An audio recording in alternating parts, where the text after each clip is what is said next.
Richie was rich, but his soul was quite empty. His parents bought him everything, he was spoiled plenty, but still something was wrong inside the mind of his. He was spaced out, attracted to fine violence. He would listen to Beethoven and play the violin, and sometimes sat in his room in greater silence.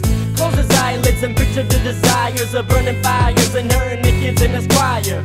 There were no signs of friends, he was tired of being sick and tired of being hit by Michael.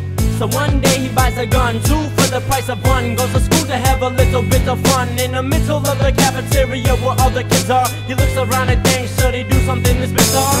Yes, there are 2 paths you can go by, but in the long run, there's still time to change the road you're on.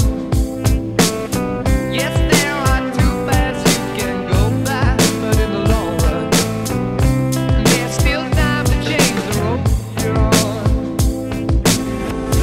There's still time to change the road. It's another story about a boy named Corey. Corey was the opposite of Richie, he was poor, see? He was poor, they couldn't afford heat, but they would have food on the table every morning. Step in his shoes to fill his little sore feet. He slept on the floor, tucked under his little torn sheets. Mommy worked and daddy was sipping 40s. Mommy was too busy to spend a minute with Corey.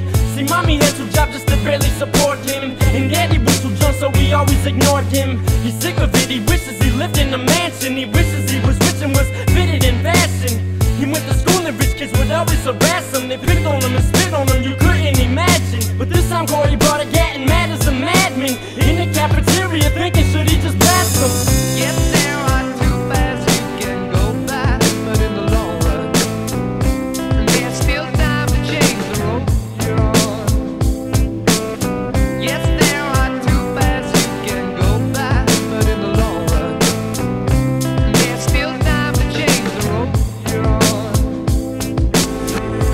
There's still time to change the road. Richie's in the cafeteria chewing on his bubble gum. He's having racing thoughts, everyone's in trouble, son. Looking at the clock, time is ticking, he can hear the talk. Waiting for the perfect time to strike, he's getting very hot. Corey's in the cafeteria thinking when to pop his Glock, and he just heard somebody's gum just pop. He turns around and sees a nervous little rich boy, looking paranoid, sweating bullets, all annoyed. Now they both get up, it's rain time. They both reach for their guns at the same time. Richie looks at Corey, Corey looks at Richie. Corey yells at Richie, are you insane? I would kill to be rich, that's what you think. My life isn't as it seems, I don't feel pain. Yes,